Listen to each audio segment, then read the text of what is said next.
Bueno, Mario Mendoza, buenas tardes, bienvenido y quiero preguntarte por esta nueva novela, Los Vagabundos de Dios, que además es nueva narrativa o tu obra de novela después de Aquelarre y es un poco la sombra, la oscuridad, el duelo, estos personajes que descienden a los infiernos. Hablemos un poco de la novela.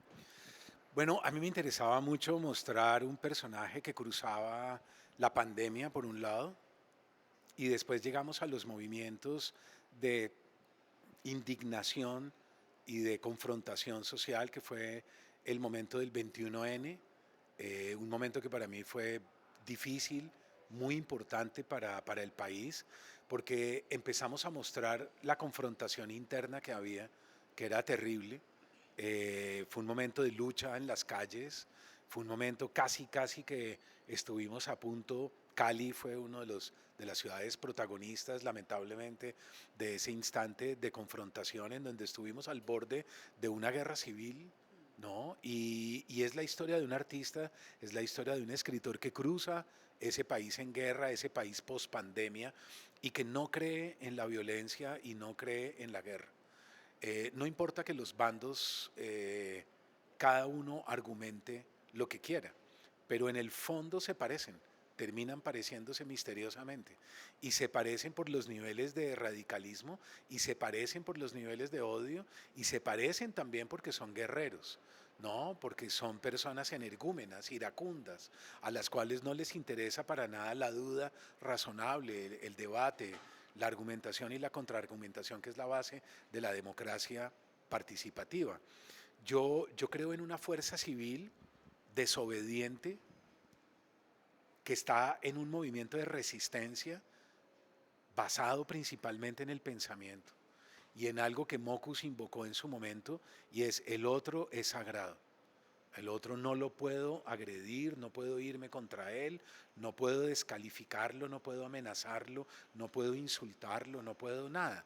La democracia, yo creo que la base fundamental es darle la voz al otro, incluso para que el otro se vaya contra mí, no importa.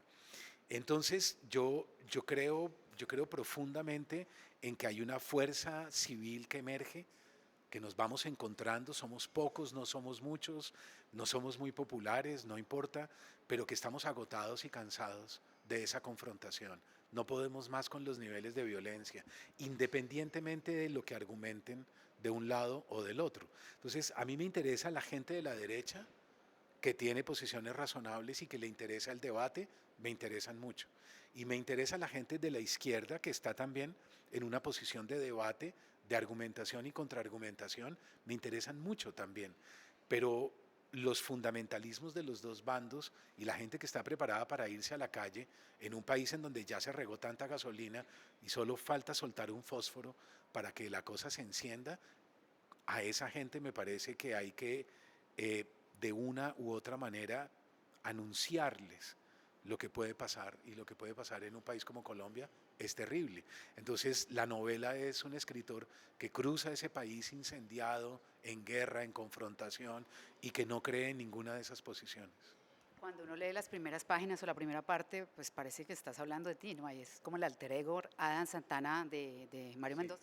Sí, hay cosas de Adán indudablemente que son mías, por supuesto, como esta de la que estamos hablando, pero hay cosas que no, ¿no? Hay unos momentos en los cuales Adán se independiza y lleva su propia vida con sus propias decisiones, las cuales yo no comparto, pero en su enorme mayoría creo que sí, creo que es un alter ego, sobre todo en la posición política, que es la posición de la no violencia. Nosotros lamentablemente no tenemos ejemplos de movimientos en la línea de David Thoreau o de Gandhi o del reverendo Martin Luther King, ¿verdad? Que son movimientos de salir a la calle no violentos. Y eso significa algo tremendo que es difícil de entender para nosotros. Y es: no, nunca te voy a agredir, nunca te voy a empujar, nunca me voy a ir contra ti, no te pienso insultar, no te voy a amenazar, pero no pienso obedecer, no obedezco. Entonces, son movimientos muy fuertes, pero no guerreristas. Y fíjate que en la India un sujeto como Gandhi, practicando la no violencia, venció a uno de los ejércitos más importantes, de los imperios más importantes que ha tenido la humanidad, que es el Imperio Británico. Y los ingleses tuvieron que salir vencidos y derrotados, ¿verdad?, por una posición tan fuerte. Entonces yo creo que hay fuerzas no violentas que nosotros deberíamos practicar. Y a mí me parece que más importante que la confrontación es la inteligencia. Y por eso yo escribí un libro que se llama Leer es resistir, porque yo creo en la biblioteca, yo creo en la Feria del Libro de Cali, yo pienso que los lugares de debate, el salón, la conferencia, la charla, los clubes de lectura, me parecen cada vez más importantes.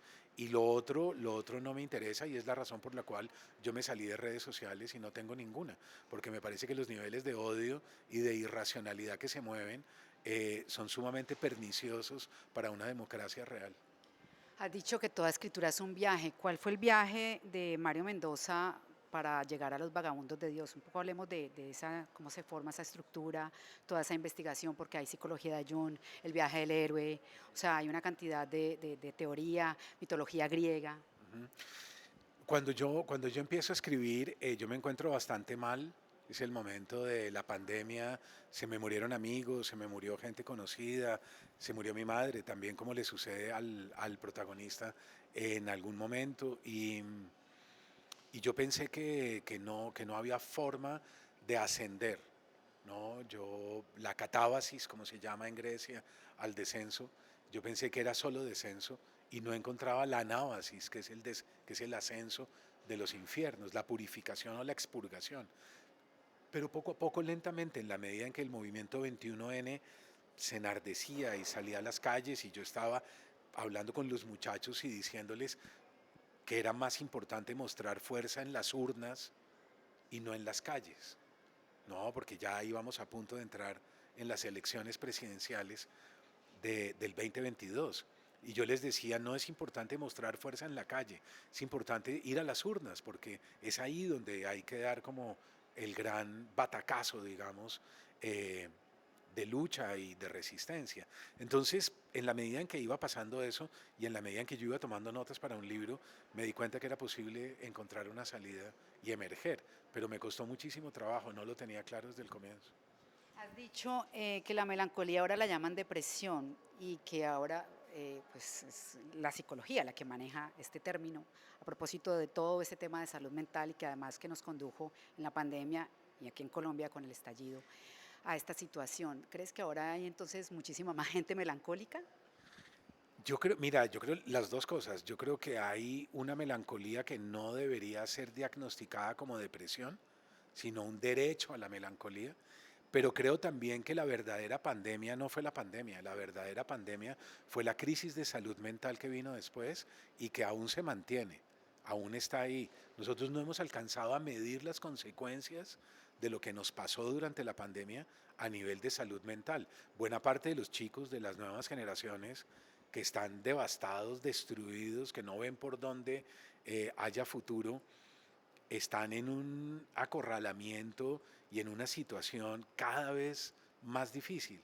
Eh, Estar equilibrado, estar bien, tener esperanza, es cada vez más difícil, porque es un mundo en el que hemos destruido el planeta entero, hemos masacrado a las demás especies, hemos contaminado a diestra y siniestra, hemos abierto un hueco en la capa de ozono, hemos contaminado todas las aguas del planeta, todos los océanos, y vamos camino a una debacle de gran envergadura. Seguimos incendiando guerras a diestra y siniestra, y ese narcisista occidental que hubiera podido frenar en la pandemia, parar y hacer un examen de conciencia, no lo hizo. No lo hicimos. Y regresamos a lo que nosotros llamamos la normalidad. Queríamos todos volver a esa normalidad y resulta que es una normalidad criminal, ¿no? Pero queríamos volver a eso, queríamos regresar a más de lo mismo y fue desastroso y las consecuencias saltan a la vista. Cambio climático, el Sahara inundado, sequía en buena parte del planeta, inundaciones por todas partes, muertos, y esto es solo el comienzo. Yo creo que el libro hace alusión también a ese instante en el que no fuimos capaces de revisarnos a nosotros mismos. Mario, antes me diste la respuesta, pero quiero precisarla y es, pues obviamente hablar de la columna que escribiste hace como 2 meses, la respuesta que tuvo esa columna que fue frenética y tú has dicho que tuvo como una quema de tus libros digitalmente o en las redes y que te tocó irte y luego ahí está otra respuesta tuya que viene a eso, ¿no? Ya habías hablado un poco en ese sentido, insistir como en eso mismo, porque además, en- por lo que acabas de decir también sobre salud mental, se puede entender que tuviste ahí como un bajón, ¿no? Un tema también como de, puede ser ansiedad, depresión, angustia por toda esta situación de la respuesta que tuvo esa columna. Ah, no, no, no, no, no, no, en absoluto. No, los momentos más difíciles para mí estuvieron durante la pandemia. Durante la pandemia fue un bajón terrible, yo estuve bastante mal por toda la gente que se me murió. Pero sobre la columna no, sobre la columna lo que más me entristece es pensar que la derecha me atacó casi con los mismos argumentos y se comportaron bastante parecido, ¿no? Y eso lo que me demostró fue algo que no deja de ser lamentable para el país. Y es que nosotros dijimos que íbamos a ser capaces de un cambio. Nosotros votamos por el cambio.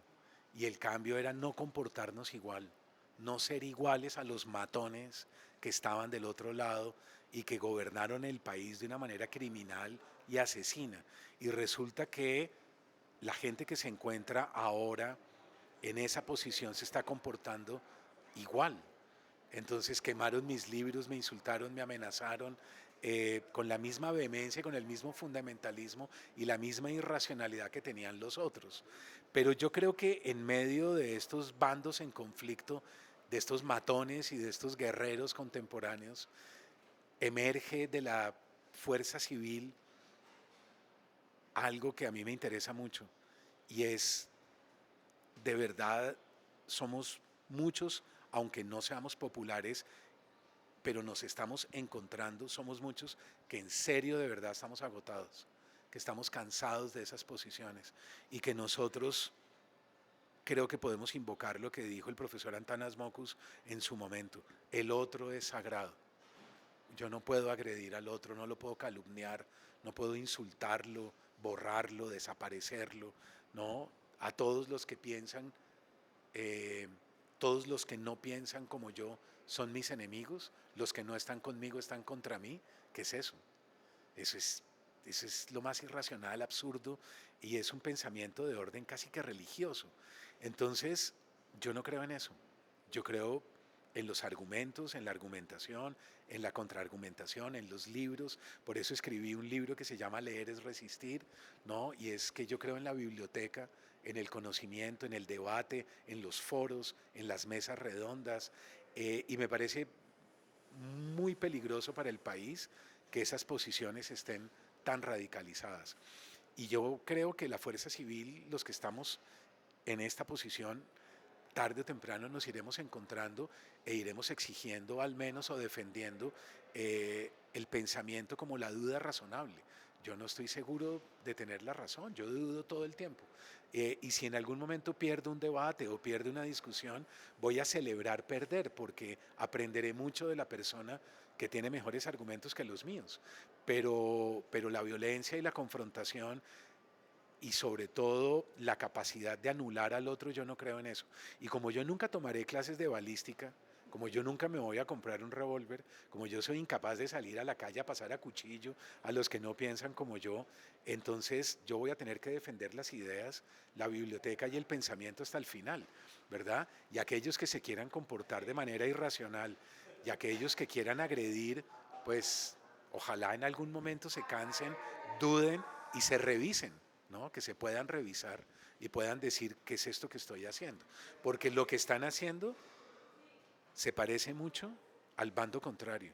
¿Y qué significa? Que cada vez se parecen más a lo que odian, a lo que detestan. Y a mí me parece terrible mirarse uno algún día al espejo y decir, yo me parezco a lo que más odio, eso me parece terrible. Así es que los invito a una posición razonable. Mario, pues antes de despedirnos, y es inevitable además la pregunta, vamos a entrar en un año electoral, ya unas cartas se han destapado, ¿qué piensa de la candidata Vicky David? Yo tengo respeto por todas las posiciones, yo tengo respeto por las fuerzas de izquierda razonables. no fundamentalistas, tengo respeto por las fuerzas de centro y tengo respeto por las fuerzas de derecha. Entonces alguien lo puede tildar a uno de tibio, pero la tibieza puede ser inteligencia, la tibieza puede ser lo que nos hace falta, ¿verdad? De pronto estamos cansados de los polos. Lo que más se parece al polo norte no es el polo, lo que más se distingue o el opuesto del polo norte no es el polo sur. Son igualitos, los polos son idénticos, ¿verdad? Lo que no se parece es el trópico, lo que está en la mitad, lo que está en el centro. Aquí pasa lo mismo, yo creo que todos los bandos están llamados a ir a un 2025 muy difícil y yo diría sobre Vicky Dávila que escucharemos sus argumentos y escucharemos sus ideas, que es lo más importante. Lo que importa no es el llamado al odio y lo que importa no es el llamado a unas bases furibundas. Lo que importa de ella es un programa de gobierno y estudiaremos ese programa de gobierno como estudiaremos todos los programas de gobierno, porque hay que elegir lo que nos parezca lo mejor para el país. Entonces, creo que invitaremos a Vicky a que nos muestre argumentos, ideas y un programa razonable. Y lo mismo para cualquiera de los bandos que estén para el 2025-2026. Entonces yo no tengo posiciones radicales, yo tengo posiciones razonables y yo me leeré todos los programas.